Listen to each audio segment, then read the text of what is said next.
¿Crees que la filosofía sirve para algo? Sí. Eso es lo que quería oír. Quédate, aquí empieza Un Gallo para Asclepio, un podcast de filosofía para paladares diversos. Filosofía prolija y a su alcance. Amamos como ama el amor. No conocemos otra razón para amar que amarlos.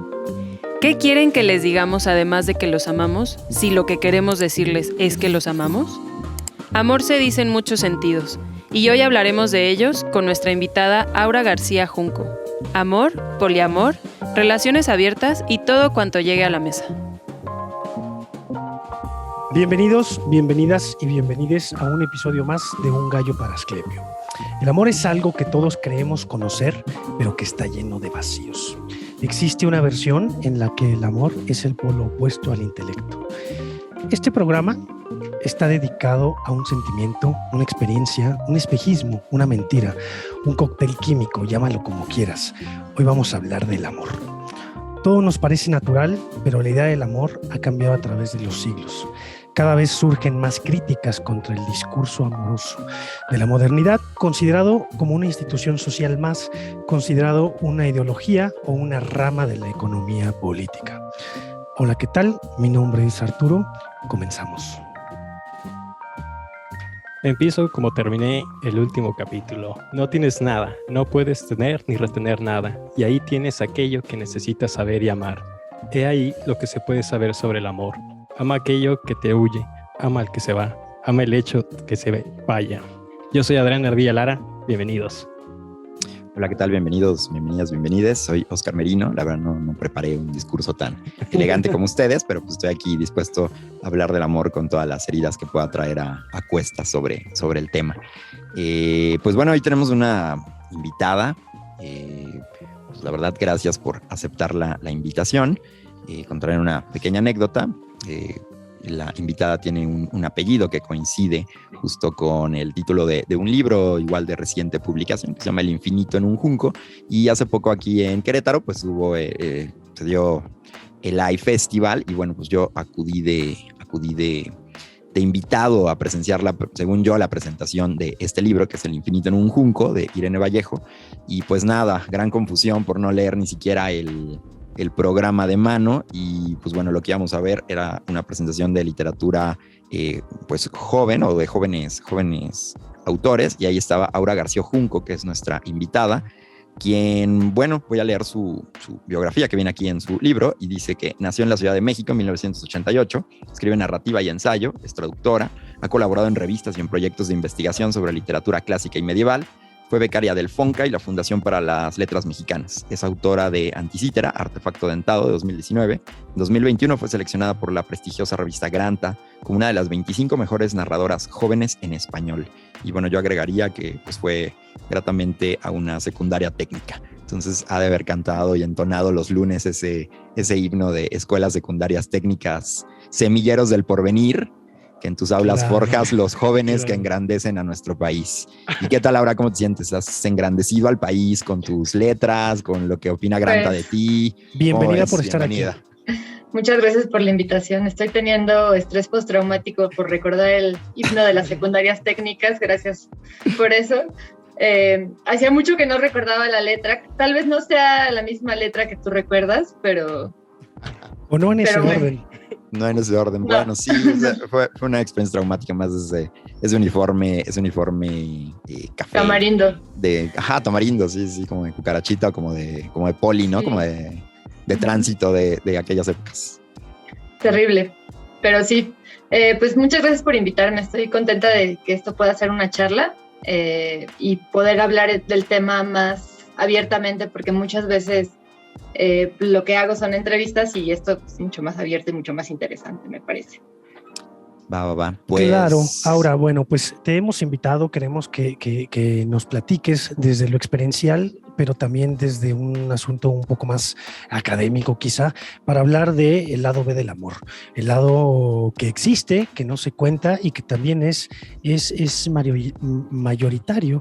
Hay un psicólogo español de Barcelona, creo que se llama Miguel Bagalume, que dice, si todo eso que llamamos amor normal lo pusiéramos con todas las personas que tienen algún tipo de práctica kinky, los kinky son mayoría. Sin duda. No sé. Pero bueno, vamos a platicar del lado B del amor. Este es el segundo de nuestros episodios dedicado al amor y qué mejor que estar en compañía de Aura García Junco. No se olviden de suscribirse, comentar y compartir en todas nuestras redes sociales. Nos encuentra como Un Gallo para Asclepio. Y tus redes, Aura, para que te sigan. Híjole, no me la sé, pero si buscan mi nombre, seguro la encuentran. Seguro aparece algo. Varias redes sociales, pero no me sé mis nombres de usuario de ninguna. Perfecto. Aura García Junco. Ahí estamos. Aura, pues bueno, para romper un poquito el hielo y quitar estos nervios, ¿nos quisieras contar acerca de, ya no entrevista de dónde surgen los libros, sino qué te motivó a estudiar letras clásicas? Pues en realidad fue un poco azaroso porque yo sabía que quería estudiar letras, pero no sabía cuáles. Y el novio de una amiga estaba estudiando letras clásicas. Yo tuve un año sabático después de la prepa y empecé a entrar a clases de historia de Grecia, historia de Roma, y me pareció lo más divertido y maravilloso del mundo. A lo que nunca se me ocurrió entrar fue a clases de griego y latín, que es donde se pone bueno el asunto, pero ya para cuando había elegido era demasiado tarde y ya me di cuenta de que no era nada más esta forma muy narrativa en la que algunos maestros se acercaban a la historia, ¿no? Sino que también había que estudiar filología, leer textos en latín, en griego. Ya era demasiado tarde, ya estaba ahí y de todas formas creo que no me arrepiento de nada porque esa formación no me la hubiera podido autoinfligir, ni tampoco todos los males que vinieron de ahí, ni los bienes, porque pues ciertamente leer textos antiguos es muy diferente a leer textos modernos. Hay una serie de capas que es difícil vencer si no tienes alguna clase de acompañamiento. Entonces, pues ese pequeño azar de que llegara a letras clásicas, así como Oscar llegó a mi presentación en el Hey Festival, estuvo muy bien. Oye, Aura, y bueno, ¿cómo rayos? Yo tenía esa inquietud al leer precisamente tu más reciente libro, que pues es un ensayo que se llama El día que aprendí que no sé amar. Hay una parte donde dices que fuiste a una escuela secundaria técnica, y bueno, yo también fui a una escuela secundaria técnica, y por la experiencia, pues es como de los primeros lugares donde descubrí el amor, y según yo, pero bueno, también un poco descubrí las letras. Recuerdo clases de español y ese tipo de cosas como poesía coral y así. A mí me interesaba, pero no me dejaban porque digamos que me portaba mal, y eso era para la gente que se portaba bien, o sea, porque eran muchachitos serios que estudiaban letras, ¿no? Pero los que nos gustaba también echar desmadre, pues no podíamos ser incluidos ahí en esa sección. Y cómo esa formación técnica, pues en qué influyó, no sé, en mi caso muchos amigos desde ahí odian la literatura, o sea, todo lo que tenga que ver con leer lo odian desde la secundaria, porque era pues como siempre la obligación del Zarco, de Navidad en las montañas, todo eso, ¿no? Y la quizá experiencia más grata con la lectura tuvo que ver, por ejemplo, con libros que se volvieron populares y con temas que son, pues, no sé, lo paranormal, cosas así como Cañitas, ¿no? En esa época. Realmente yo soy un poco más grande que tú, pero sí es época. ¿Cómo sobreviviste a una secundaria técnica donde está uno un tanto alejado de la literatura?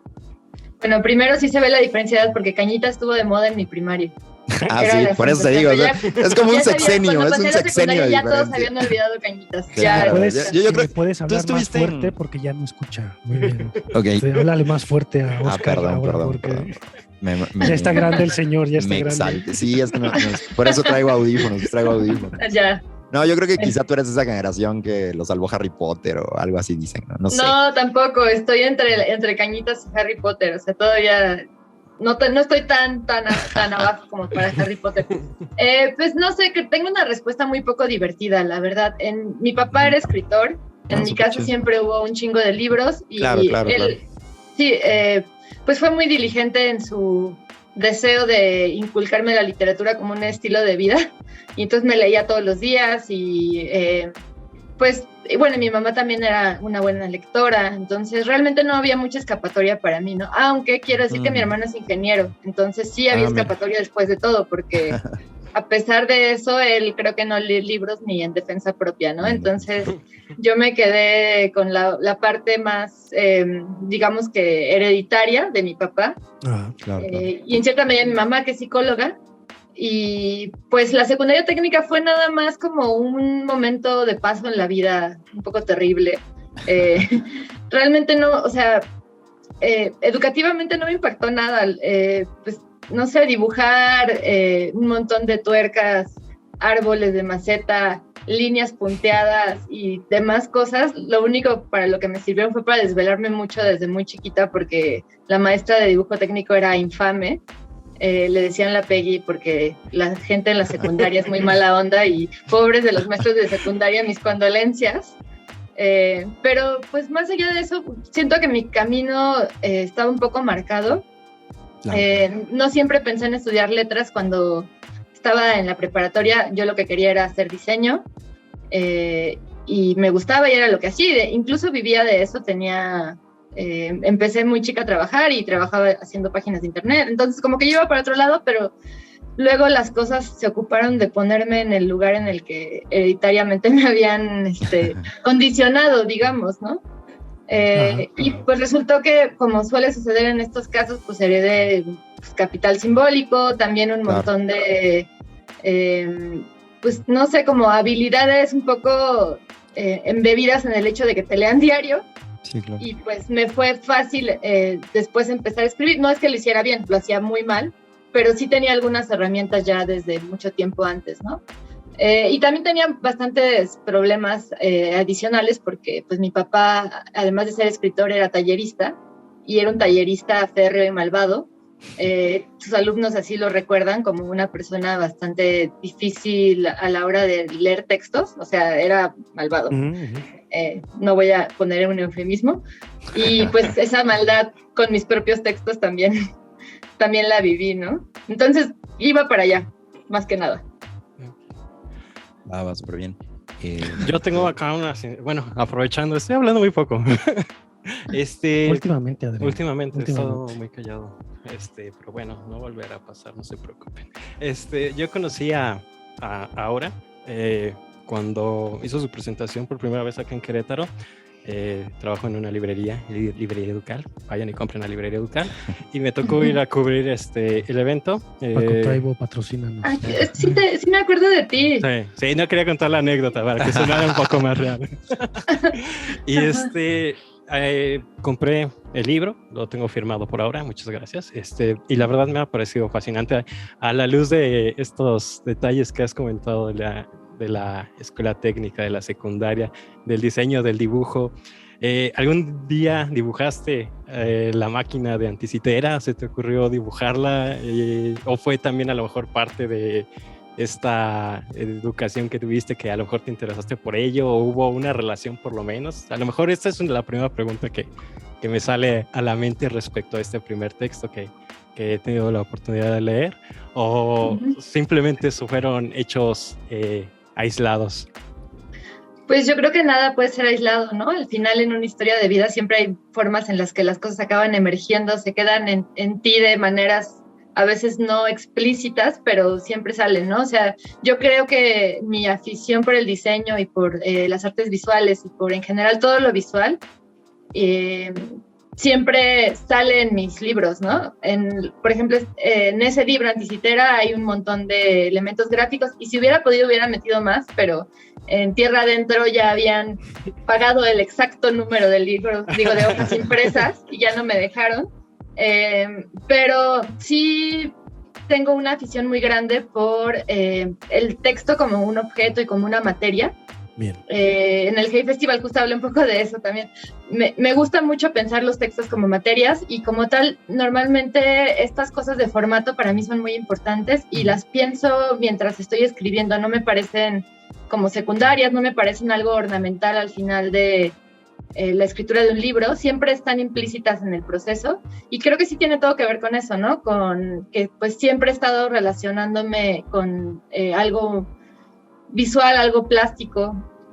Pues les decía que cuando era adolescente hacía páginas de internet, y trabajé muchos años en una revista por internet para adolescentes, y también ahí hacía diseño con muchas estrellitas, mucho glitter y muchas cosas muy así, pero bueno, el punto es que siempre ha sido una relación muy íntima con las cosas visuales, bien mal. O sea, si les enseñaran mis libretas que tengo acá atrás, se burlarían de mí porque parecen de adolescente esquizofrénica, que de niña de los plumones, porque en el fondo soy niña de eso, los ¿no? plumones. Eso iba. Ay, era la niña de De los los plumones. plumones. Soy la Eso- niña de los plumones a una hora. Pasa algo muy curioso cuando estamos en la secundaria. Pues sí, es una etapa perdida, dices, de niña esquizofrénica. Bueno, no sé si de esquizofrénico, pero sí pasan como cosas muy raras, curiosas y terribles en esa etapa perdida de todos que se llama la secundaria. Yo soy profesor de secundaria y un día una mamá me decía, ¿y qué secundaria meto a mi otro hijo? Le digo, da igual, señora, no pague. Es lo mismo, o sea, de paga o no. Es una etapa rara en la vida de nosotros.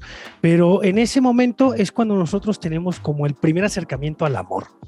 De una o de otra manera, a este amor erótico, a este amor menos filial, menos familiar, menos puesto por los sentimentalismos familiares. Y la primera vez en la que hay ese sentimiento, yo siempre lo caracterizo porque yo tuve ese sentimiento, ¿cómo decirlo? Flor de piel. Heteronormado, a flor de Ah, piel, pero ay, romántico, de decir, amé a alguien en la secundaria, nunca más voy a volver a amar, ¿sabes? Con mi primer ruptura amorosa que fue de besito en la mejilla y todo eso, y me juraba a mí mismo que nunca más iba a volver a amar, y me desgarraba escribiendo poemas, y decía, he conocido el amor, y esto es todo el amor que existe, y no había más. Pero, ¿cómo ha sido tu primer forma de acercamiento al amor ahora? Digo, ya para irnos perfilando un poco al tema. Bueno, creo que es compleja contestar esa pregunta porque mi primera forma de acercamiento al amor fue el amor de mis papás, ¿no? Entre ellos. Claro. Ajá, sí. O sea, ese es mucho antes de que tengamos estos impulsos eróticos, Ajá, uh-huh. pues tenemos una visualización bastante clara de lo que son las parejas a nuestro alrededor, ¿no? Y pues yo cuando entré a la secundaria estaba pasando por el divorcio de mis papás, ¿no? Entonces era pues la doble impronta de la hormona más la tragedia familiar más grande, ¿no? Que es asimilar el hecho de que aquellas dos personas con las que has vivido toda la vida ya no van a estar juntas y tienes que estar solamente con una, ¿no? Además de todas las reglas del juego que cambian. Entonces, para mí fueron las dos cosas, acercarme al contexto extremadamente hostil de las relaciones entre hombres y mujeres en la secundaria. Uh-huh. Y digo hostil porque, o sea, no sé, solo como para recordar una anécdota que, no sé, tengo muy presente. El novio que tuve en la secundaria, o un novio que tuve en la secundaria, apostó que iba a andar conmigo. Me enteré después, ¿no? Y entonces, o sea, no, obviamente no me enteré cuando me dijo, porque probablemente igual lo hubiera aceptado, pero enojada. Sí, pero quiero que sepas que me molesta. Así es, señor notario. Sí, pero quiero que sepas que te odio y es súper aceptable que te odie, aunque seamos pareja. Claro. Ingresa el meme del Lorex, lo voy a aceptar, pero estoy muy indignado con esto. Sí. Dale, perdón. Pero sí, o sea, como que todo lo que veía a mi alrededor tenía que ver con esto, ¿no? Con hombres que tenían que probar su valía, viendo con qué mujeres se relacionaban, mucha hostilidad entre las mujeres. No sé cómo sea ahora, creo que han ido cambiando un poco las cosas, pero pues eso también fue parte de la educación amatoria, ¿no? O sea, la hostilidad entre las mujeres, los hombres apostando para ver a quién se daban, el prefecto ligador de 30 años que andaba ahí tratando de ver diciéndole a todas las chavitas que había soñado con ellas, los maestros con acercamientos que eran casi inapropiados y muy probablemente de hecho inapropiados. Y pues creo que eso fue una parte fundamental de mi formación amorosa, ¿no? Entender que tenía que estar siempre al pendiente y un poco toreando situaciones peligrosas. Supongo que en su caso no fue el caso. ¿No? Pues ahora sí que sí, ya nos cachaste, somos 3 hombres en la... Sorry. Pero bueno, Sí, no bueno. éramos eso. O sea, Pero, yo sí, era el no. niño tímido, así que no. Sí, yo era más bien un Sí, la tímido verdad, que no tenía yo- novias y justo mis primeros valencias del amor es porque las chicas no me... Yo me aceptaban. sorprendí, de hecho, a ver, este podcast yo creo que se lo pasaré a mi grupo de compañeros de la secundaria. Sí, yo era como tipo los que se andaban con los raritos, ¿no? O sea, en realidad eran los raritos de la clase, pero sí creo que aún así todos los hombres sí tenemos como, a pesar de ser los raritos y que no seas pues el estereotipo del guapo o el aquí, sí tenemos ciertas cosas en común que pues, son un poco más, por decirlo así, privilegiadas, a diferencia de las mujeres. Pero sí, por ejemplo, yo iba a una primaria particular y me cambiaron a la secundaria técnica. Pues dejé totalmente de ver a la gran mayoría de mis amigos, solamente 2 entraron conmigo y como a las primeras semanas de hecho hubo una pelea, ¿no? Porque pues recordarás que en estas secundarias son como, son los talleres, ¿no? Dibujo, industria del vestido, electrónica y así, ¿no? Hubo una pelea clásica de hombres tribales de los de electrónica contra los de mecánica. Entonces era para golpearse afuera en el campo. Un amigo, igual de la primaria, obviamente nos tachaban de fresas por haber entrado los de la escuela privada a la pública. Ya éramos discriminados porque éramos de lana según, ¿no? Y pues la verdad es que, pues no, teníamos beca en la primaria y así. Y bueno, yo la verdad sí quería ir porque soy curioso de muchas cosas, pero pues no me gusta la violencia. Primero soy un enclenque, seguramente me hubieran golpeado fuertemente. Ganado. Pero bueno, eso nos salvó, o sea, un poco como el decir, no, ¿cómo nos vamos a pelear? Eso nos salvó, ¿no? Es un poco ahí de la educación. Y recuerdo que yo me sorprendía de un amigo que lo saludaban de beso. Entonces, para mí un saludo de beso era como algo guau, o sea, porque en mi casa no, pues era saludar hombres y mujeres normal, como de mano, nunca había como de beso. El beso era limitado como justo a las parejas. Y yo, fue como mi primera sorpresa de las cosas de la secundaria, o sea, un tipo que saludaba a todas de beso y porque era como el galán, ¿no? Entonces le decían el caballero, de hecho. Y para mí fue de mis grandes sorpresas, ¿no? Yo, de hecho, me empecé a llevar con él porque le dije, oye, ¿cómo le haces? O sea, ¿cómo la saludas de beso? Y pues me dijo, pues así, pues la saludas y ya. Y para mí era como, oh, pero ¿cómo? O sea, pues no sé, yo no entendía, ¿no? O sea, realmente. Para mí fue una sorpresa. O sea, sí, fue un tanto torpe socialmente hasta cierto punto en la secundaria. Y luego un poco de experiencia amorosa fue relacionada un poco a los libros por una chica que me gustaba y ella leía mucho. En lugar de salir al receso, se quedaba a leer y leía García Márquez y pues sus libros estaban en la casa. Entonces, pues yo dije, bueno, yo creo que si los leo tendré un tema de conversación, pero pues la realidad es que jamás le hablé. Entonces, pues sí, ahí está lo del niño tímido. Pero tenías ¿no? tema de conversación, solo no lo ejerciste. Sí, de hecho, ya está muy tarde. Después de conocer el hielo y todo eso, ya me acerqué y le dije, pero ya, y el fusilado fui yo también, así. Pero dale. Yo quiero comenzar como con una pregunta ahora, después de estos comienzos, que es poner sobre la mesa, ¿y qué tal que el amor está sobrevalorado? ¿Qué tal que la idea de amor, que mucho le debe al cristianismo, al romanticismo y al capitalismo del que hablas muchísimo en tu libro, parece que ahí el subtexto es el capital, de tu último libro, Del día que aprendí que no sé amar, algo viene, vivir en el capitalismo es un asunto difícil para todos, sobre todo para las mujeres, pero todos nos resulta difícil vivir en el capitalismo. Pero, ¿qué podrías tú apuntar si te dispararan la pregunta, ¿qué tal que el amor está sobrevalorado? Pues me parece una pregunta muy general. Yo más bien diría que la pareja está demasiado jerarquizada por encima de todo. Y que la pareja dentro de este momento del capitalismo es una extensión de la individualidad más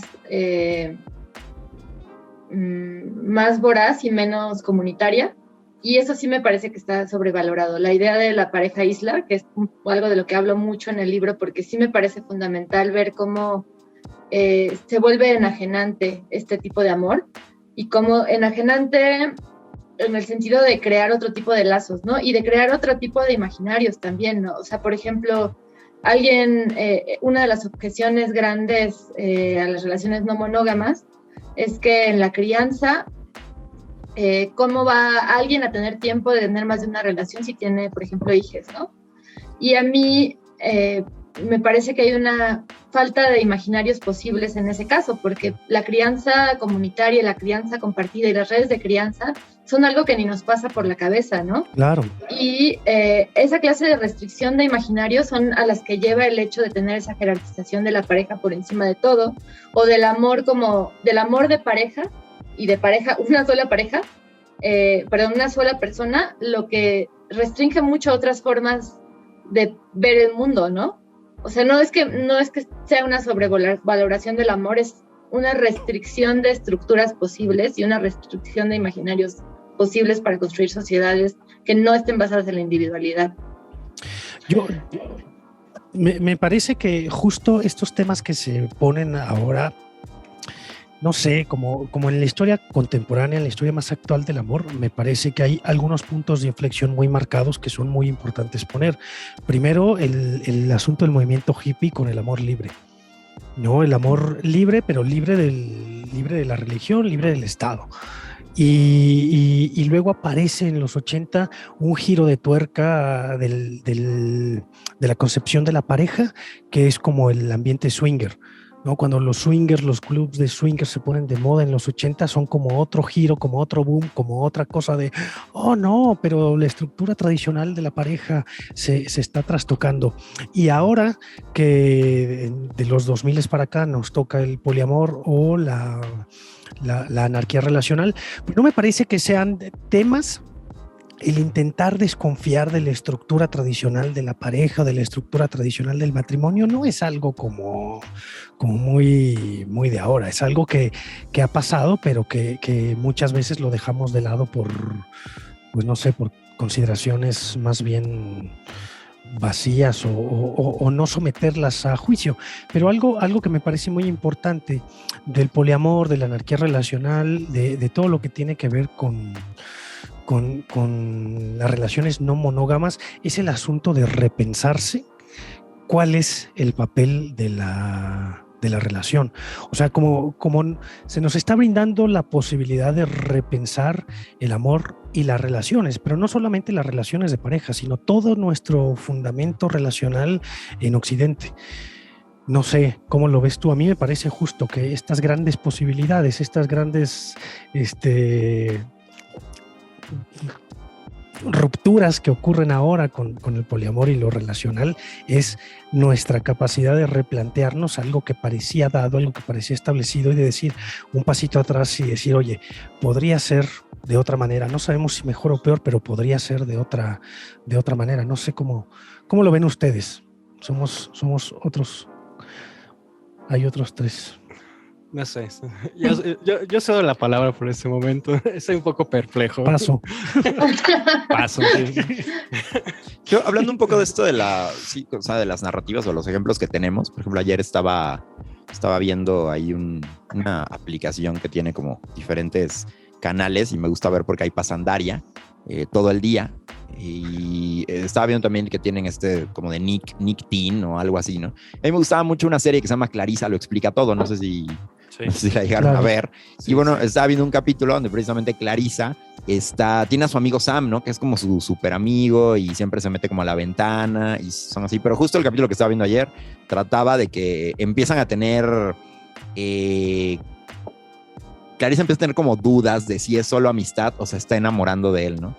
Y él no es claro y ella tampoco es clara, y la manera de demostrar como ese amor es el clásico, pues es que te molesta porque te gusta, ¿no?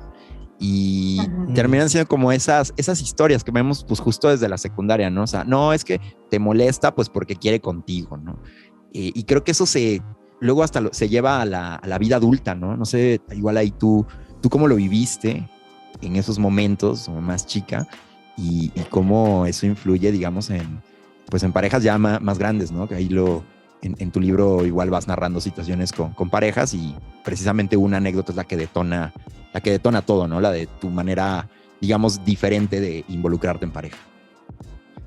Pues bueno, primero quisiera decirle algo a Arturo de lo que decía. Me parece interesante estos 3 momentos que mencionas, porque me remiten un poco a algo que la muy impopular Marta Lamas, que estoy apenas releyendo, así que no tengo opinión al respecto, menciona, ¿no? Que es una especie de amnesia social con respecto a una historia de momentos culturales importantes, claro, ¿no?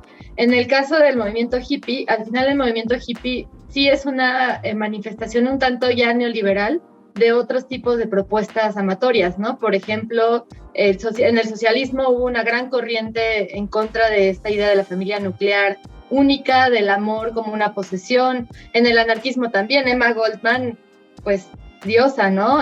Alexandra Kollontai también dentro del Partido Socialista y demás. Todos ellos tenían propuestas, ellas más bien, y también Engels, tenían propuestas amplias de cómo poder configurar las relaciones diferentes, ¿no? Y a lo largo de la historia siempre ha habido estos momentos medulares en los que ha habido olas de posibilidades que parecen ser de alguna forma borradas de la historia, ¿no? Y luego pues tenemos un montón de güeros hippies capitalistas que se van a vivir a algún pueblo de Tepoztlán, al lado de Tepoztlán o lo que sea, y ellos de repente sí son los que figuran en la historia, ¿no? A pesar de que pues su propuesta de alguna forma es un poco enajenante, porque su propuesta es crear una sociedad aparte en vez de transformar la que ya hay, claro, en cierta medida. Estoy simplificando el movimiento hippie, ¿no? Pero quiero decir eso, que me parece interesante, cómo todos estos movimientos libertarios desde otro lado muchas veces son olvidados y es como si no hubieran existido, así como muchas veces el feminismo se olvida de su propia genealogía y cree que está inventando cada vez todo cuando pues no es así. En la historia del amor ocurre un poco lo mismo, ¿no? Y bueno, sobre lo que decías de lo de Clarissa, que está muy buena la referencia porque también era como de mis programas de cabecera y pues al final nuestros programas de cabecera adolescentes son también nuestra educación sentimental más férrea y más incorruptible. Me llama la atención que acabo de recordar que una amiga argentina me contaba que en Argentina la forma de ligar es ver quién pretende más desinterés, o sea, de las partes involucradas. Yo dije, pero bueno, qué desesperación, o sea, qué clase de forma de aproximarte a las relaciones es esta, ¿no? Y es un poco un derivado de lo que dices, ¿no? Te molesta porque le gustas. Y es como llevarlo todo al lado completamente de la moneda, ¿no? Como decir, bueno, pues no te voy a acosar, pero entonces ahora como no te voy a acosar, lo único que me queda es fingir un total desinterés. Y es como, bueno, pues no hay algo en medio, o sea, no hay algo más frontal y más honesto que podamos comunicar. ¿No tenemos acaso muchas palabras para decir estas cosas? Digo, estoy simplificándolo porque sin duda esas palabras requieren un proceso emocional y cierta educación emocional previo para poder ser vertidas, además de claro, muchas veces vencer barreras propias, pero finalmente sí existen otras alternativas y sin embargo hay mucha gente que sigue evadiendo a toda costa la alternativa de articular tus deseos, ¿no? De verter tus deseos con tu boca, que parece la tienes. Sí, pero hay, bueno, pareciera que hay una gran complicación, ¿no? Muchas veces ni siquiera sabemos reconocer cómo nos sentimos y luego pues explicarlos a los demás, pues es, vaya ya sí, la gran barrera del idioma, de un idioma o del idioma emocional, ¿no? Ahora que lo dices, yo cuando estuve un tiempo en Polonia trabajando, y me acuerdo que fui allá a una disco, ¿no? Y la manera de ligar, o sea, yo llegué como queriendo invitar a alguien a bailar, ¿no? Y se reían, no, pues es que aquí llegas y les bailas por atrás y si baila contigo, pues ya, o sea, ya estás bailando, ¿no? Y dije, wow, ¿no? Pues está bien, ¿no? La verdad es que pues yo no me puedo considerar así. Sí me gusta bailar, no soy un gran bailarín ni nada, pero... No lo logré porque no sé bailar.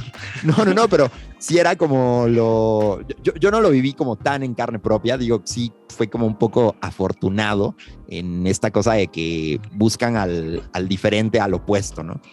Pero, por ejemplo, un amigo que era súper tímido aquí, también estuvo, él se fue un mes antes de Polonia de que yo llegara, y él cuando se fue se había hecho rastas, entonces allá llegó siendo como todo un fenómeno y la sensación, y todo lo que aquí no pudo ligar, allá, bueno, se dio vuelo, ¿no?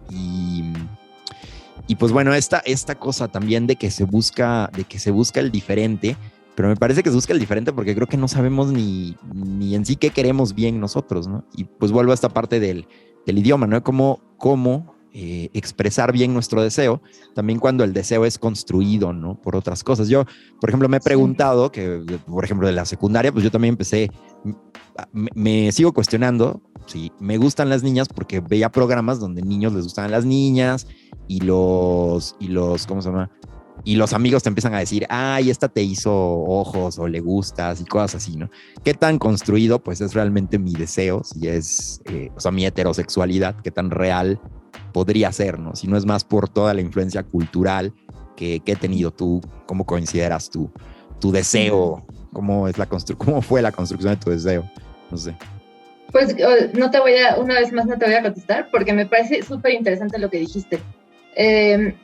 Yo hace rato dije, prefieren no hacerlo, prefieren no enunciar, y tú diste en un punto súper importante, que es que muchas veces no es una preferencia, ¿no? Es una falta de recursos para conocer la propia emocionalidad, los propios deseos, y después para decirlo, ¿no? O sea, porque parecería que lo que yo dije como que culpa a los individuos, y creo que eso está súper mal, ¿no? Creo que sí es un problema sistémico, esta desconexión con las emociones, esta desconexión con la propia posibilidad de reconocer qué deseos tenemos y el espacio oportuno para emitir estos deseos, ¿no? Porque no es solamente que tú no quieras decirlos, sino cómo van a ser recibidos, etcétera. O sea, creo que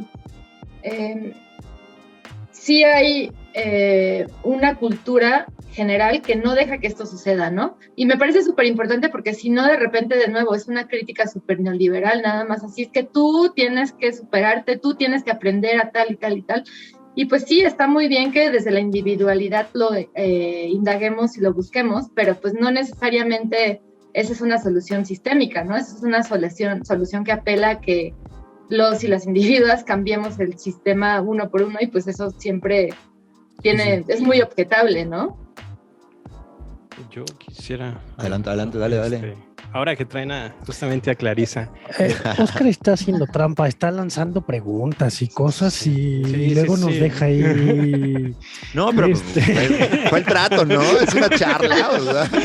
Exacto, es una charla y tú estás lanzando preguntas así a diestra y siniestras. Pero yo no las contesto. Pero la Me charla... contesta su comentario, estamos charlando a un encuentro de voluntad. Es mi manera, no puedo expresar bien mis deseos de hacer preguntas, entonces, bien. Por eso al final digo, no sé, ¿no? ¿Tú cómo ves? ¿O tú qué opinas? No, bueno, tampoco siento que te estás haciendo como, oye, no, mira, ¿por qué así? Momento de pregunta, ahí va, 1. No, bueno, no sé, creo que yo así charlo mal. Dale. Haces el método dialéctico socrático, ¿no? Ahora que hablaban de Clarisa, justamente tu nuevo libro que salió, yo lo iba a comprar hace unos días, también para ponernos a tono y todo lo demás.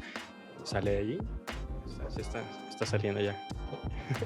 Y lo iba a pedir en Sanborns porque puedes ir y lo pagas y en 2 horas te llega a la sucursal más cercana, pero extrañamente vi que salía en Storytel también y dije, vamos a ver, es la primera vez que escucho un audiolibro y me pareció sumamente encantador, sobre todo porque sentía que estaba como que platicando con Clarisa justamente, sobre todo, y me gustó mucho sobre todo cuando empiezas a citar a las canciones y al trío de dolidos cantantes que le ponen entonación, lo que me dio... ¿Sí lo canta? Sí lo canta, sí, es magnífico. Aunque luego en algunas partes se escucha demasiado muy alegre como para la temática que está abordando. Pero bueno, a este respecto estaba recordando también y me di cuenta hoy en la mañana que tenía el libro de Amor Líquido de Zygmunt Bauman para que lo chequen. Creo que ahorita ya no lo están sacando, pero si lo encuentran es una maravilla. Y es un libro que decidí deliberadamente ignorar como fuente porque me pareció terrible, pero qué bueno que lo consideres una maravilla. Pero qué bueno. Es una maravilla por la introducción que está hablando, sobre todo en la imposibilidad del deseo, la imposibilidad de llevar a cabo algo. Y creo que eso es lo que más marca a una persona cuando está en una relación, ¿no? Que ese deseo no se cumple, ese deseo de adolescente no se lleva a cabo y a los 13 años no te casas con el amor de tu vida que está ahí sentada leyendo y todas estas cosas, ¿no? Y me cae mucho en cuenta que retome a tanto Heidegger como a Gadamer para hablar de esta experiencia, ¿no? Nosotros aprendemos por la experiencia negativa, nosotros aprendemos por lo no logrado. Y creo que en gran parte esto es lo que nos va a determinar como individuos dentro de la vida amorosa, lo no realizado, la imposibilidad, incluso el engaño, el querer a alguien pero que no haya reciprocidad tal vez, y desde que bueno, ahí es como uno va aprendiendo, si quieres, esta relación que no todo está dado para ti, que no eres el centro del universo pese a todo, siempre existe ese no, o tal vez existe el sí, pero siempre lo que marca como individuo, como experiencia, va a ser la negatividad del otro, ¿sí? Y creo que por eso Bauman me parece genial, por lo menos en la introducción, cuando habla de la imposibilidad de realizar algo, y es lo que, como señala Gadamer y Heidegger, lo que nos va a dar una experiencia.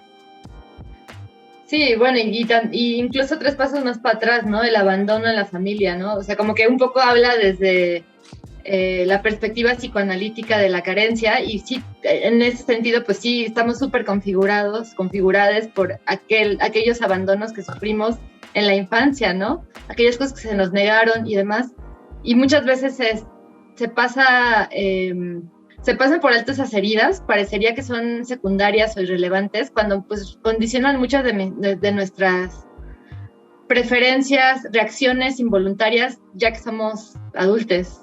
Entonces, que sí, es súper importante hablar de eso, porque es hablar de la propia historia, el propio historial del trauma dentro de nuestras relaciones y de nuestra vida en general. Y si no, pues simplemente estamos considerándonos una especie de seres muy racionales que obedecen a decisiones deliberadas y no a muchas cosas que están fuera de control, ¿no? Sí, justo con lo que iniciaba es un fragmentito de tu libro que decía, parece que tenemos una versión del amor, una de tantas versiones, en la que el amor es lo opuesto al intelecto. Y en Occidente, a menos en la historia que nos toca, en lo que nos corresponde, el amor está inquietantemente ligado a la idea de la muerte, ¿no? Morimos por amor, matamos por amor, hasta que la muerte nos separe, y esas cosas que resultan como en la gastronomía y el amor, que siempre ese componente de la muerte están muy, muy presentes cada vez que comemos y cada vez que amamos. Yo sí quisiera disparar una pregunta, y es, ¿cómo podrías tú... Antes de que lances tu misil, había una señora que iba al negocio de mis papás y se ponía a hablar de la vida amorosa, y una vez me dijo, no, hasta que la muerte del amor lo separe. Y ya fue fue lo más magnífico que pude escuchar en la adolescencia. Esa señora sabía. ¿Y por qué no la has invitado? Ya no he ido con mis papás, ese es el problema.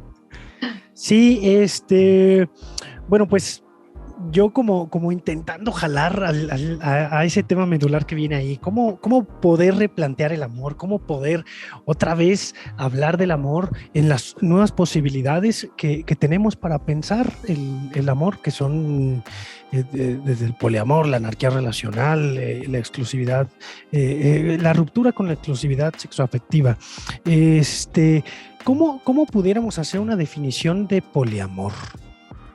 ¿Cómo podríamos formar una definición como muy, pues mal dicho, genérica? Porque me considero que el amor, en todas las versiones que puede existir del amor, siempre es muy biográfico. No es que sea un asunto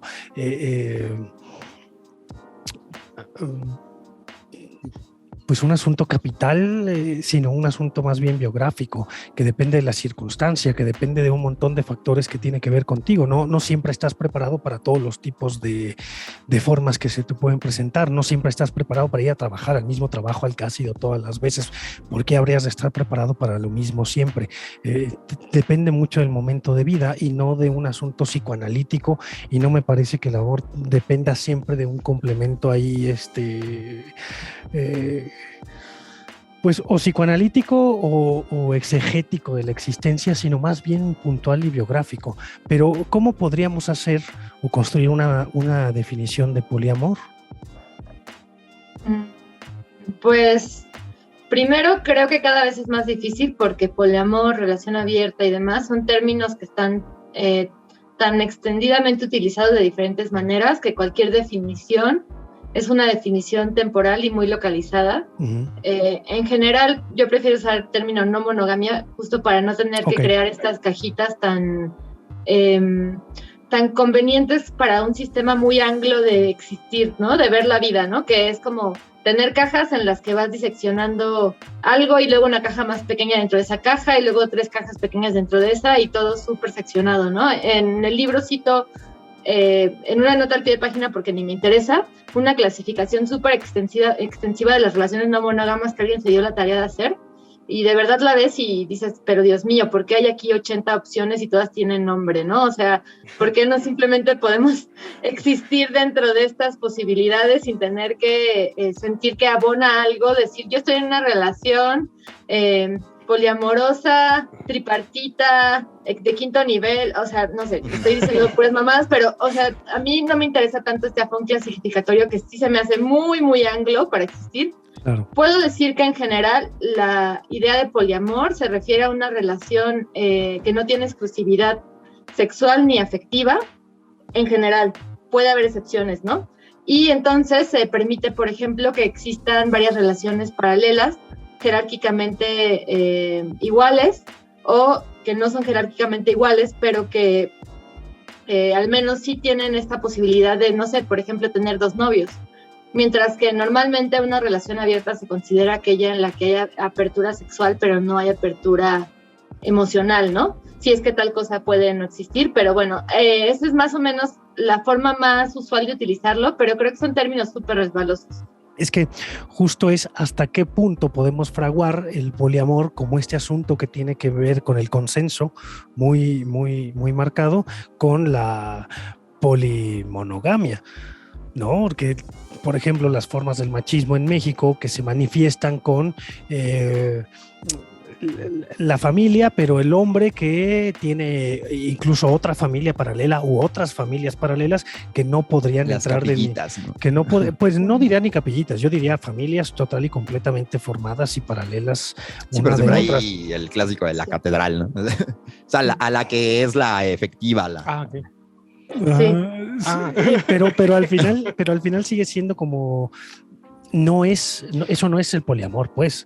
O sea, esa no es como claro, la porque está definición oculto que todo. entrarías. O sea. Bueno, ahora habla de las capillitas y pues, Tengo creo que también ya había salido la pregunta, ¿a qué también la cuestión poliamorosa responde a una cuestión política y económica? Desde la vez pasada estábamos preguntándonos eso. Hace unos días también encontré que, no me acuerdo si era Yolanda Segura, también escritora de acá de Yolanda Segura, sí. Había subido a su Instagram una historia respecto a la cuestión económica, política, de quiénes son los que realmente están dentro de las relaciones poliamorosas, porque, y creo que eso no lo tratamos mucho en el episodio pasado, pero estaba de que, bueno, a lo mejor en México, como clase medieros, clase mediados, educados, privilegiados, universitarios, lo que quieras, podemos aceptar eso. ¿Qué tanto se podría aceptar en otros niveles económicos? Que también eso implicaría una cuestión educativa, que creo que es a lo que se apela mucho en tu libro, Aura, y también una cuestión política económica, ¿sí? No sé, no lo imagino del todo, o bueno, más bien no lo puedo visualizar, ese es el problema.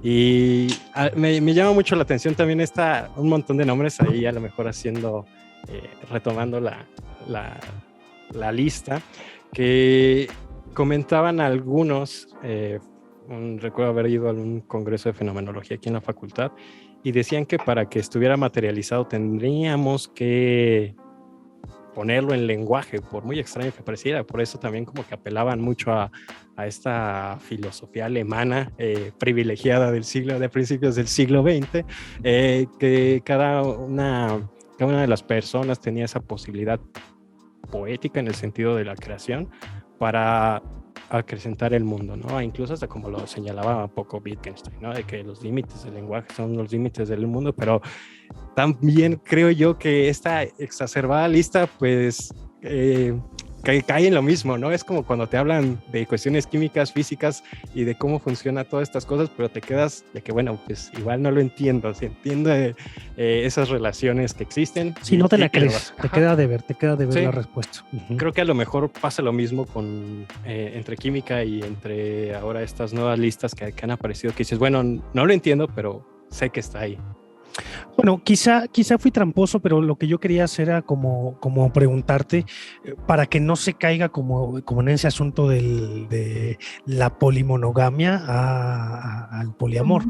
¿Cómo lo podríamos poner? Porque sí creo que el poder de la redefinición de la pareja y de las personas involucradas es lo que hace que funcione. El hecho de que lo puedas hacer manifiesto de, a ver, estamos aquí y este contrato de noviazgo, de matrimonio, de lo que sea, se puede redefinir en el momento en el que uno de los dos quiera que se redefina el contrato en los términos que se establezcan. Uh-huh. Y no en el de me voy a la capillita. Pues bueno, primero creo que el comentario que hace Adrián es súper relevante. Yo también vi esa infografía que remite a un estudio en el que una persona se puso a investigar a muchas parejas. Yo leí un libro que se llama Polyamory in the 20th Century, que está evidentemente escrito desde Estados Unidos y bla, bla, bla, y recoge muchos casos de parejas, tríos, cuartetos, comunidades poliamorosas. Y si bien prima la clase media, no es siempre el caso, ¿no? Y bueno, también hay bastante clase alta ahí.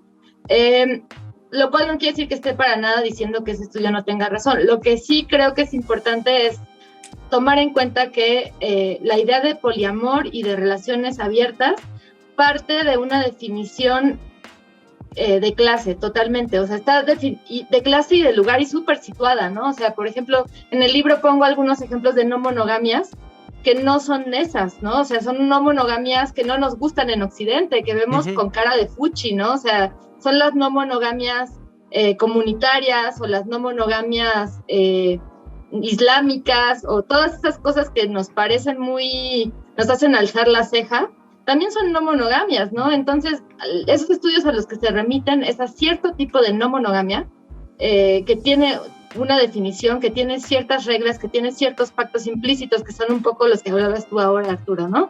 Que son los pactos un poco de habla, de una especie de legislación interna. Legislación, odio la palabra, pero bueno, fue la única que me vino ahora mismo a cuento. Pero eso no quiere decir que no existan otras formas de no monogamia, solamente que se salen de las lógicas occidentales de lo que hemos definido como no monogamias lícitas y válidas y cuantificables, ¿no?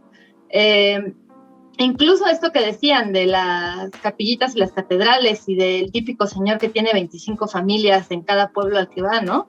O tiene una en cada pueblo al que va, eso pues de alguna forma no es monogamia tampoco, ¿no? O sí, pero no, pero está en un límite extraño.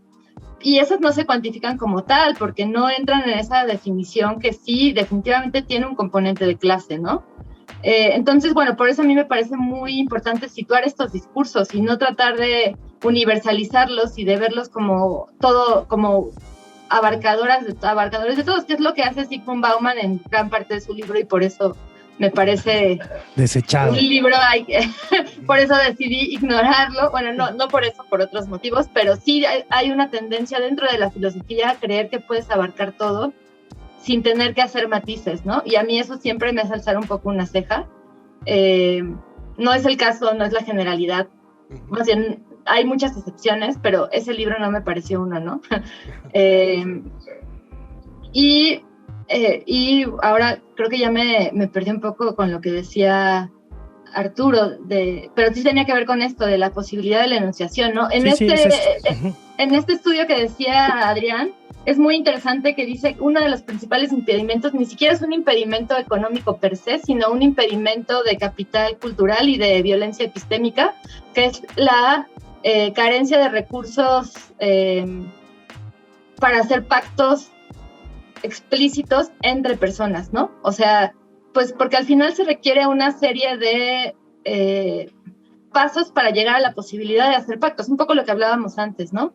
No es automático, no, en nuestra cultura no está hablar de amor, no está hablar de amor en esos términos, está hablar de amor en el término del desgarramiento, de la pasión, de la mística, pero nunca de los sentimientos como algo que se pueden descomponer en partes, que tienen una razón de existir, que pueden ser modulados, etcétera. Entonces, en ese estudio lo que era muy interesante es que hablaban de que lo más complejo a la hora del tema de clases es eso, es esa educación que te posibilita tener los recursos para establecer límites, pactos, cierto tipo de incluso respaldo emocional para esto, ¿no? Es decir, por ejemplo, terapia. Y hablándolo de manera más amplia, pues si estás inmerso o inmersa en un sistema que te violenta todos los días de maneras muy flagrantes, digo porque como decía Arturo al principio, pues el capitalismo nos violenta a todos, ¿no? Pero pues no es lo mismo que te violente como violenta a la clase media, como violenta a personas que viven en un contexto de guerra del narco o algo así, ¿no? Entonces, ¿de dónde vas a tener esos recursos emocionales si tienes una historia de vida tan brutal? Puede que sí los tengas, pero claro que es más difícil, claro que tus prioridades van a estar en otro lado, ¿no?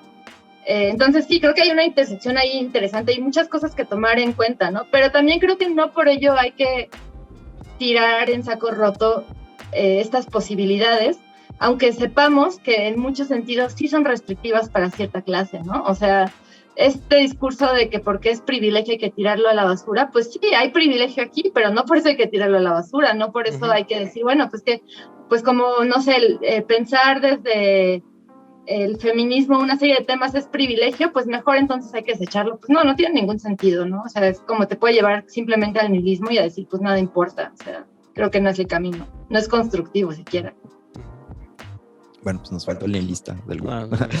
Yo tuve una crisis. Él es el más nihilista del grupo. Sí. Luego sigue Alan, luego Arturo y Oscar es el menos nihilista. Pero sí, yo justamente estaba escuchando el audiolibro y sí hubo un momento que me pareció muy similar a un par de crisis que tuve hace 1 o 2 años cuando estaba leyendo a Mircea Eliade, en particular el problema de la historia dentro del judaísmo, que fue de que, bueno, si no tienes ni siquiera una creencia, si no hay una creencia dentro de la historia, pues nada está solventado. Y tuve la misma sensación cuando venía escuchando todo el análisis que haces en el texto, porque una cosa es saberlo, tenerlo presente, pero muy diferente es cuando hacen el análisis y los detalles, y estaba a punto de quedarme parado a media avenida porque bueno, creo que ahora sí ya nada tiene sentido. No sé si puedo seguir caminando o no para ir a la casa, y me pareció sumamente golpeante en el buen sentido, así la ruptura, así que había tenido ciertas concepciones y al escuchar el audiolibro fue de que ok, bueno, entonces sigamos adelante con este sentimiento un poco de vacío, pero ya veremos más noche en el podcast cómo nos va, porque te digo, fue una sensación similar a esta ruptura que tuve incluso con la religión, con la historia, y ahora no tanto con el amor, sino con los gustos, que era justamente la parte que venía escuchando cuando iba para mi casa, el gusto creado, el gusto establecido, que era lo que hablaba un poco Arturo hace unos momentos. Y fue de que, bueno, hasta qué punto realmente una cosa me gusta, y lo sabemos, porque pues vivimos en una sociedad capitalista, estamos en la universidad, así a todo, pero a lo que vuelvo, una cosa es saberlo y otra cosa es que te lo presenten y te den un par de cachetadas con guante blanco y con un ladrillo en el guante para caer y ser golpeado por la realidad. Gracias, por cierto, por ese golpe de realidad. Si lo pones así no suena nada agradable. Oye, soy el más nihilista, te digo. Pero luego ya se vuelve más amable el libro, creo. Sí.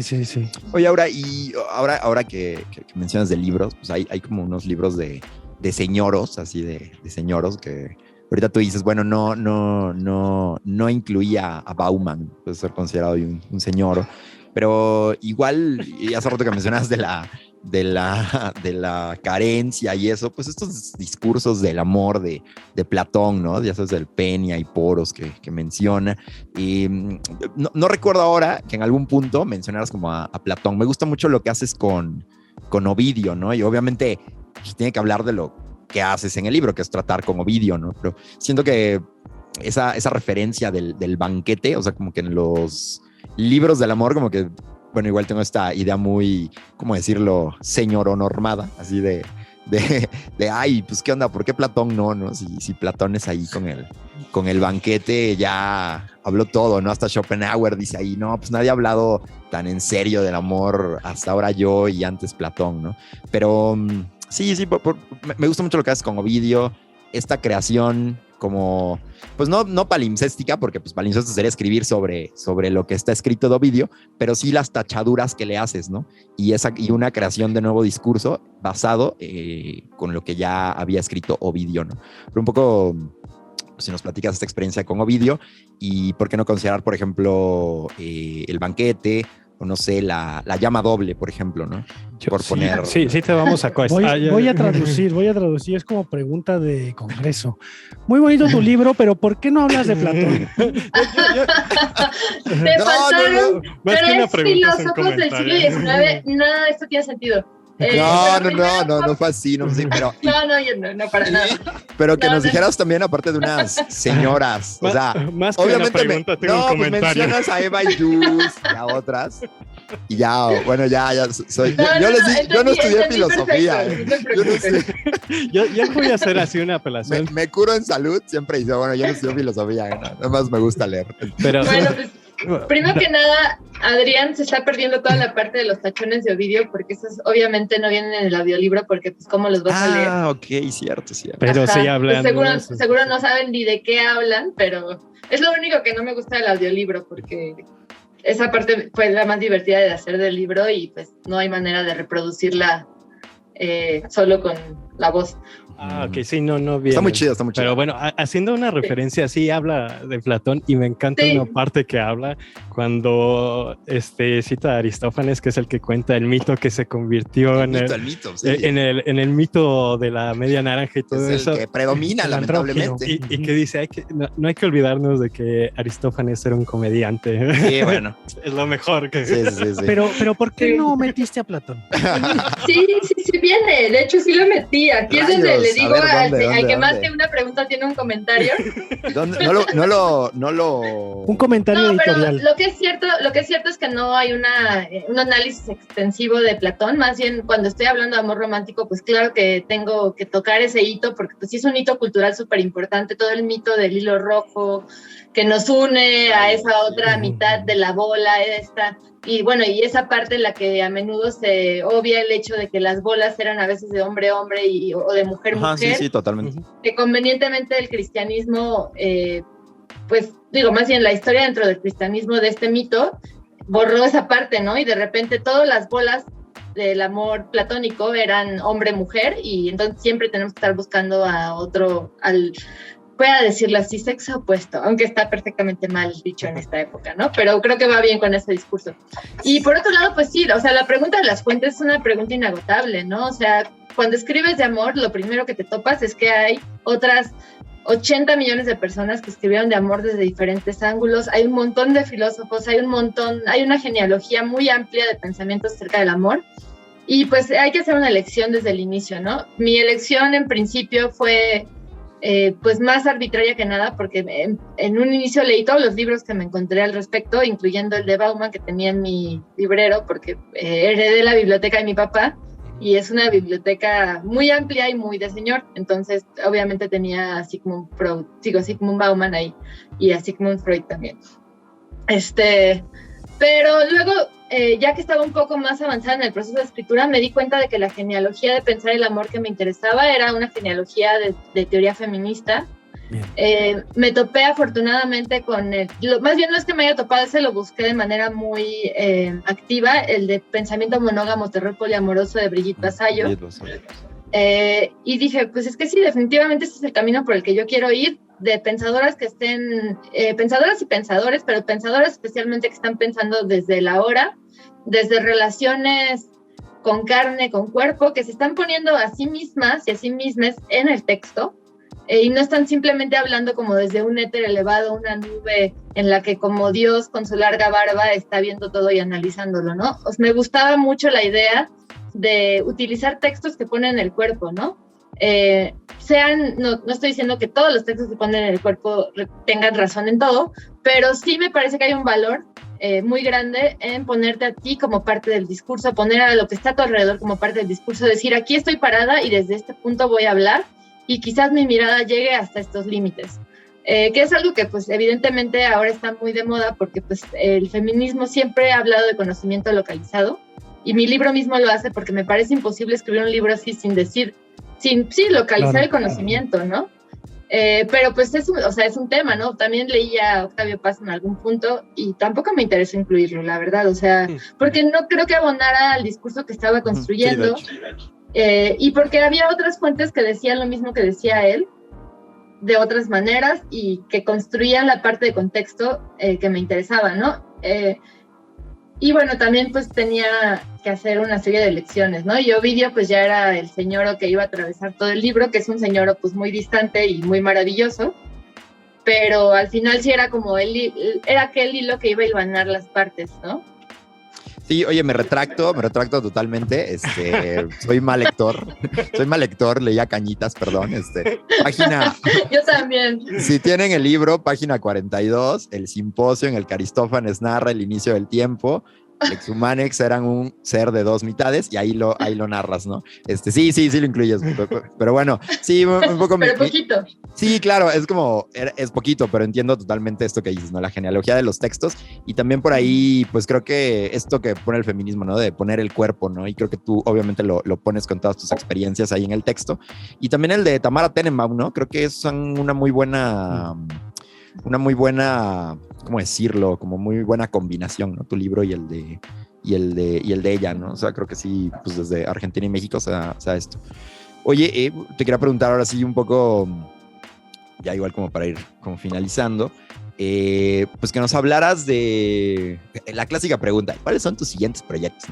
No, pero en esto que dices, aprovechando que eres narradora, o sea, no sé si te has imaginado, pues no sé, una utopía o algo en el que tú digas, bueno, ¿cómo sería mi historia, mi cuento, mi novela, lo que sea, como el amor desde México? Por ahí tenemos un capítulo de recién estreno, que es el amor, filosofía mexicana de ayer, hoy y siempre.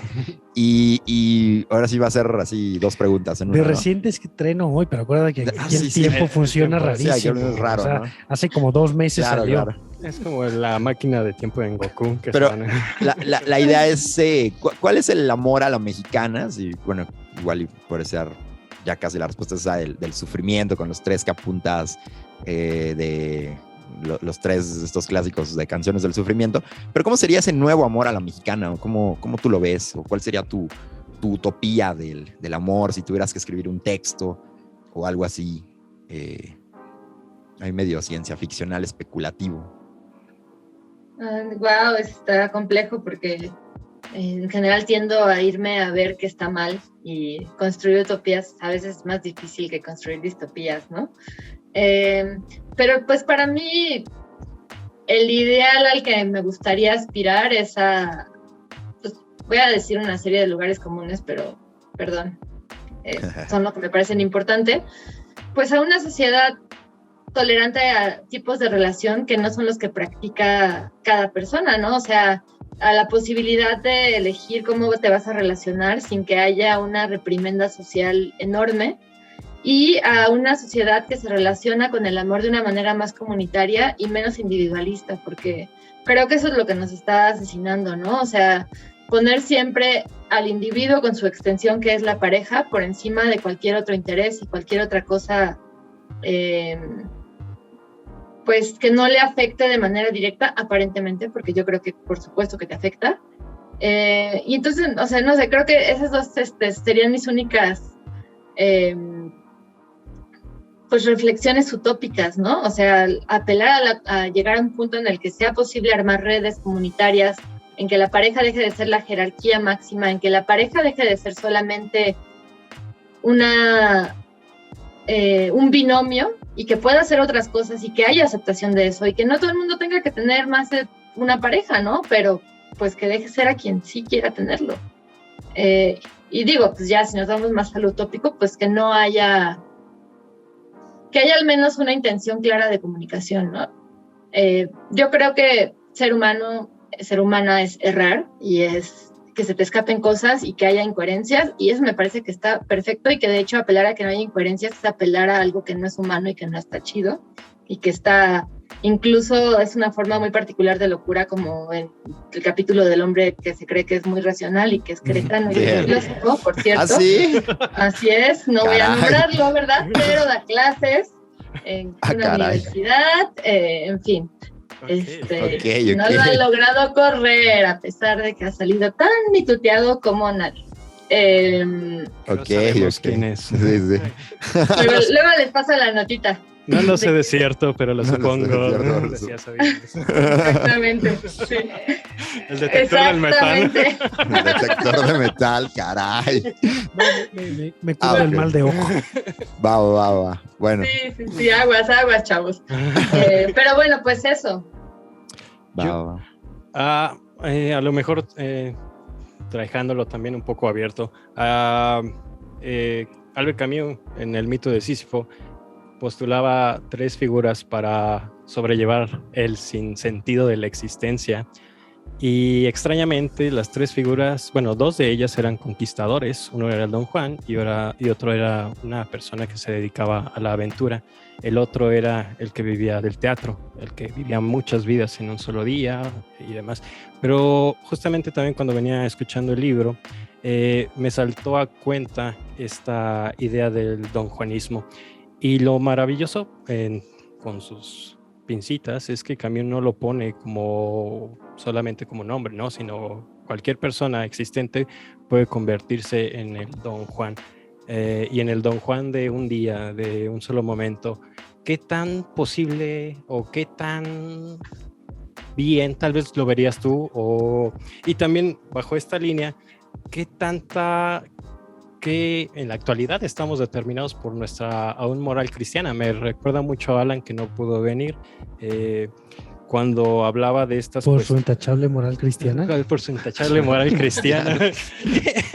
Sobre todo, pero sobre todo las referencias que hacía, ¿no? Que en un momento uno puede llegarse a convertir en nihilista o tal vez en poliamoroso, pero al otro día, se convierte en una persona con la moral, y eso es lo que afecta al individuo como tal, ¿no? Creo yo que a lo mejor podríamos apelar a esa transmutación, más que una deconstrucción, a la transmutación de valores, como lo señalaba Nietzsche, pero también como mexicanos católico-cristianos tenemos esa huella que era lo que hablaba esta Carla, ahora que señalaba lo de Derrida, que está presente en nosotros, ¿no? Y creo que muy valioso que yo rescato de tu texto es esa nueva educación a la que tenemos que apelar para ir incluso en esta moral que está muy en el subconsciente de cada una de las personas, sobre todo aquí en México, ¿no? Sobre todo en Latinoamérica, en países católicos. Y no sé, también esta postura del donjuanismo, que puede entenderse también en las dos posturas, ¿no? O en las 80 posturas que se pueden estar enlistando, ¿no? De que, pues puede ser nada más una noche, no hay mayor problema, todos felices, nos vemos, o no sé. Yo tengo más preguntas que afirmaciones en estas, cuando llega un invitado. Oye, perdón, ya vi que seas la chica de los plumones, tienes un Heli Roll. Tenía tiempísimo de no ver los Heli Roll. Sí, totalmente. Cumpliendo mis sueños de adolescencia. Sí, de adolescencia pobre. Están carísimos, de hecho. Sí. Ya perdón, solo por Amazon. Perdón, dale. Pues Don Juan tiene pésima prensa. No sé realmente cómo lo analice Camus, pero lo que yo he analizado de Don Juan y lo que he leído de Don Juan, me parece un personaje que solamente puedes encumbrar siendo hombre. O sea, realmente no me imagino a ninguna filósofa feminista reivindicando el don Juanismo ni una noche, porque don Juan es muchas cosas, ¿no? O sea, don Juan no es nada más esa noche, ya dijéramos que fuera eso, pero don Juan no es don Juan por una noche, don Juan es don Juan por una conducta de vida y una serie de elecciones muy deliberadas, porque si no, pues es Juanito nada más, ¿no? Sí. Tu compa Juancho, que pues igual un día ligó y tuvo un bonito encuentro de una noche y muy amablemente dijo buenas noches, la chava le dijo buenas noches y ya se fueron felices a su casa, pero ese no es don Juan. Don Juan es una serie de elecciones de vida que vuelven locas a las mujeres a su alrededor, ¿no? O sea, y todo girando alrededor de un amor, un ideario de amor romántico súper destructivo en ambas partes, ¿no? Obviamente el ganador será quien tenga más poder, que en este caso sin duda es ese güey, pero pues también hay una serie de cosas que impulsan a las mujeres a meterse en relaciones donjuánicas insalvables, en las que van a salir absolutamente raspadas. Entonces, a mí, don Juan, prefiero mantener su pésima prensa, no abonaré a reivindicarle ni a pensar cómo podría ser buena onda. Pues no sé. No.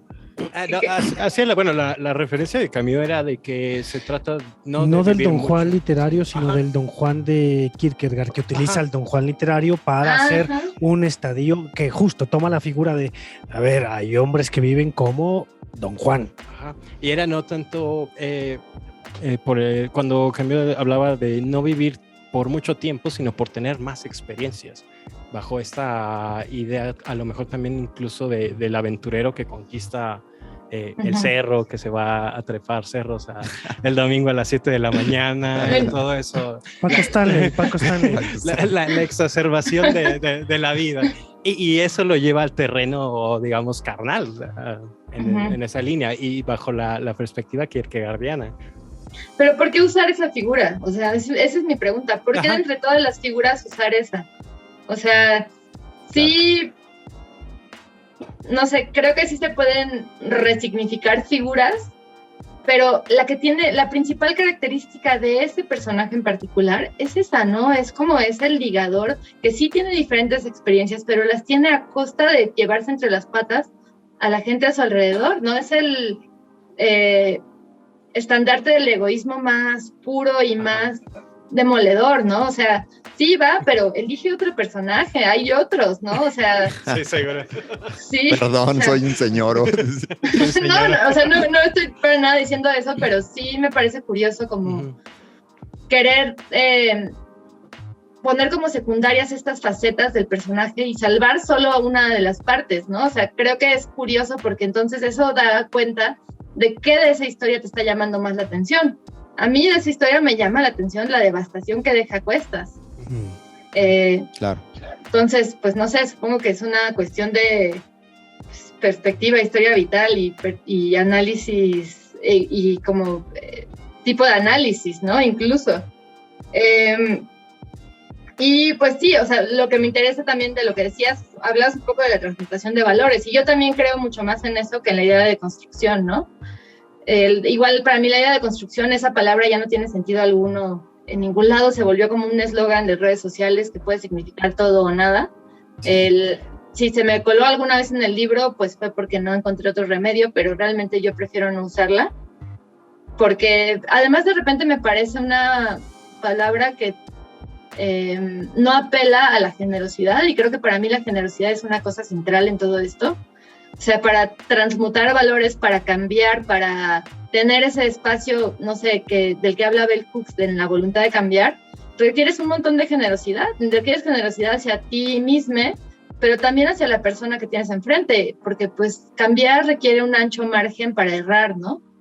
Hay errores evidentemente que son mucho más grandes que otros y que te llevan a personas entre las patas, pero hay otros tantos que no lo son y que son solo errores mínimos que pues son naturales de cualquier intento de cambio, de cualquier experiencia vital humana, ¿no?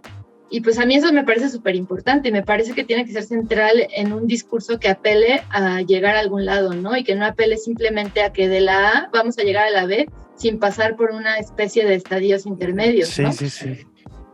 Oye, pero hay una cita, ahorita que mencionas a Bell Hooks, tengo acá una donde las citas precisamente, y dices, en su The Will to Change, Bell Hooks afirma: vivimos en una cultura en que las mujeres emocionalmente famélicas buscan con desesperación obtener el amor de un hombre.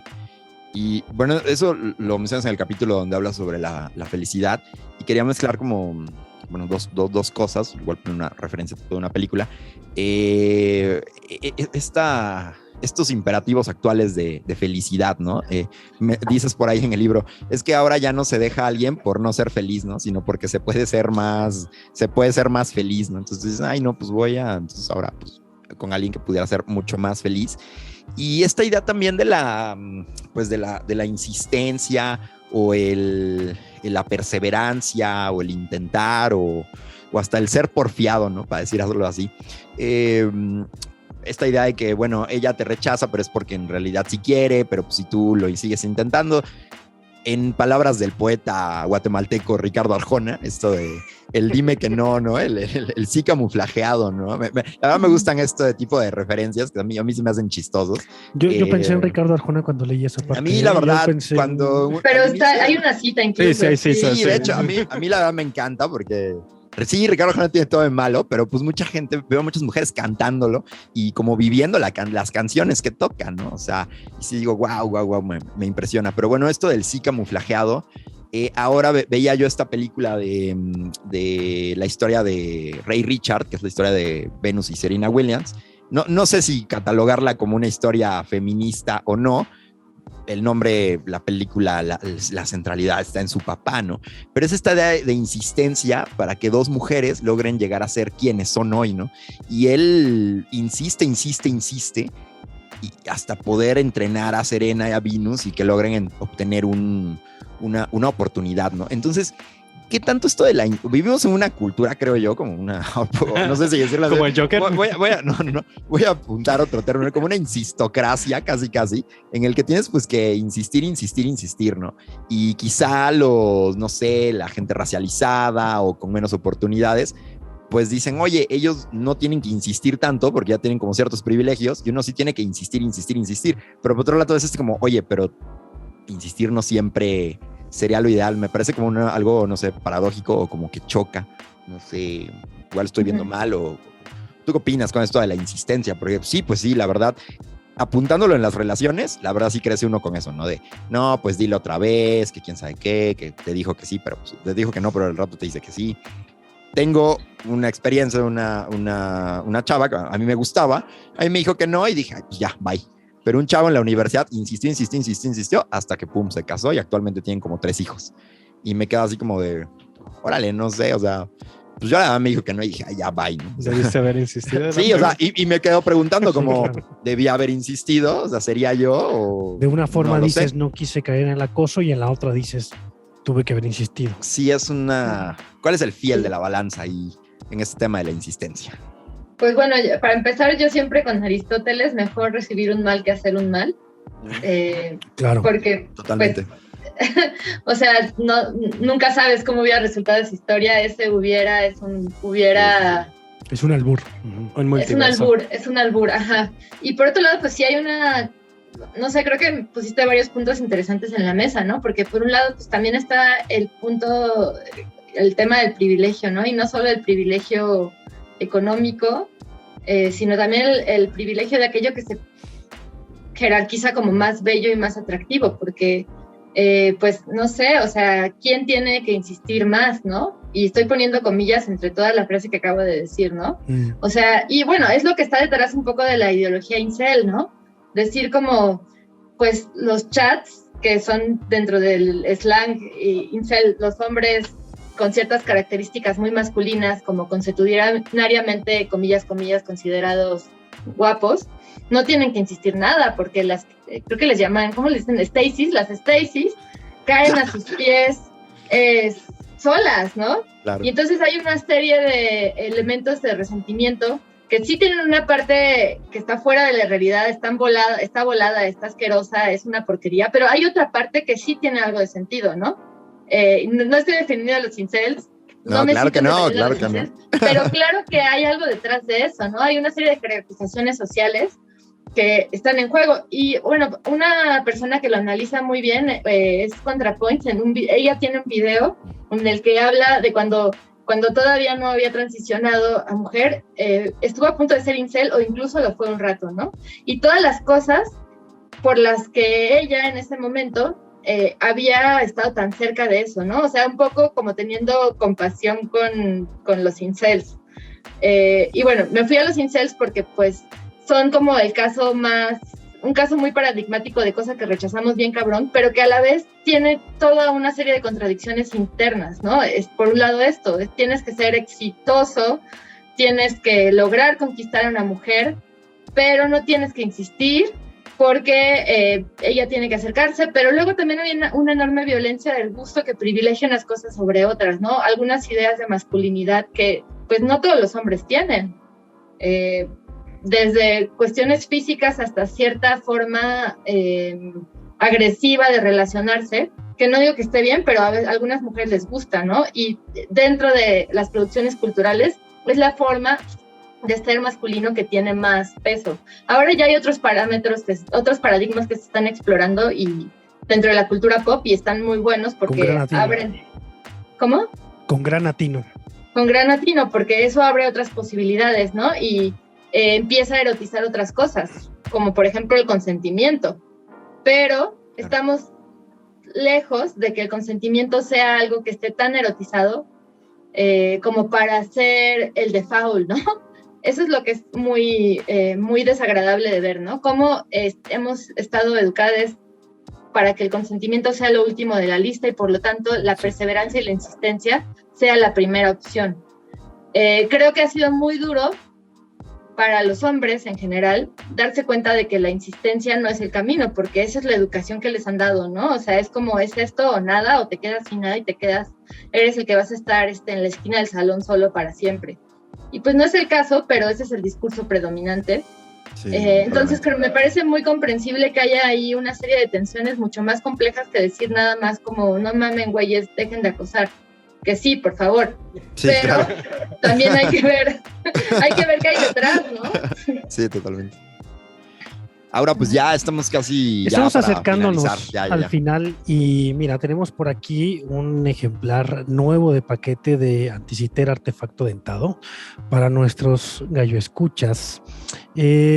¿Cómo te gustaría, Aura, que se lo ganasen nuestros escuchas este ejemplar? Este ejemplar no autografiado. Eso nada más el mío. ¿Cómo me gustaría que se lo ganaran?